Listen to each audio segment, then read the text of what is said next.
Hi! Friday ஆஃப்டர்நூனா கிளம்பி நாங்க resort வந்திருந்தோம். என்னோட அக்காவோட பையனோட பர்த்டே செலிப்ரேஷனுக்காக அவங்க ரெசார்ட் புக் பண்ணியிருக்காங்க. ஸோ ஒன்லி க்ளோஸ்ட் சர்க்கிள் அப்புறம் அக்காவோட ஸ்டூடண்ட், ஃப்ரெண்ட்ஸ் இவங்கலாம் வந்து இன்வைட் பண்ணியிருந்தாங்க. நாங்க எல்லாருமே ஒரு 2 நைட் ஸ்டே அங்க தான் ஜாலியா என்ஜாய் பண்ணியிருந்தோம். ஈவினிங்கா வந்ததுமே சமயம் வந்து ஸ்விம்மிங் பூல பார்த்தோனே ஒரே குஷி ஆயிட்டா. ஈவினிங்கா இறங்குனா ஒரு 2 ஹவர்ஸ் கிட்ட விளையாண்டா நல்லா. அதுக்கப்புறம் நைட்டு திருப்பி வந்து இன்னொரு ரவுண்டு அழுந்து அடம் பிடிச்சி உக்காந்தா. ஸோ அதுக்கப்புறம் வந்து நான் ட்ரெஸ் எல்லாம் சேஞ்ச் பண்ணிவிட்டு கொஞ்ச நேரம் வந்து வார்மாக வச்சுக்கலான்னு வந்து ஃபுல் ஹேண்ட் ட்ரெஸ் தான் போட்டிருந்தேன். அதுக்கப்புறம் நாங்களும் ட்ரெஸ் எல்லாம் சேஞ்ச் பண்ணிட்டு வந்து கேரம் போர்டு விளையாண்டுட்டு இருந்தோம். ரொம்ப நாள் ஆச்சு இந்த கேரம்லாம் விளையாண்டு. ஸோ 2 ரவுண்டு நல்லா ஜாலியாக விளையாண்டுட்டு அதுக்கப்புறம் டின்னர் சாப்பிட போகலான்னு வந்து கீழே போயிருந்தோம்.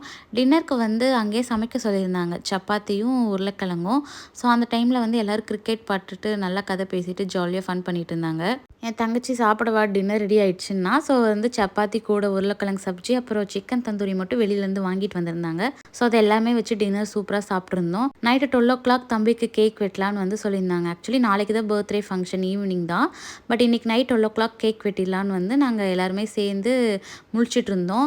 ஃபுல்லாக கதை பேசிட்டு விளையாண்டுட்டு இருந்தோம். பாட்டு போட்டு ஸ்பீக்கரில் ஒரே டான்ஸ் தான். சமயம் வந்து அவங்க கூட சேர்ந்துட்டு ஒரு 2 ஹவர்ஸ் கிட்ட டான்ஸ் ஆடிட்டு இருந்தா. நான் கால் வலிக்கும் நைட்லாம் அழுவேன்னு சொன்னால் கூட கேட்கல. ஃபுல்லாக டான்ஸ் ஆடி விளையாண்டுட்டு இருந்தா. கரெக்டாக ஷார்ப்பாக 12:00க்கு எல்லாருமே வந்து தம்பிக்கு நாங்கள் விஷ் பண்ணி கேக் வெட்டியிருந்தோம். சூப்பராக செலிப்ரேட் பண்ணோம்.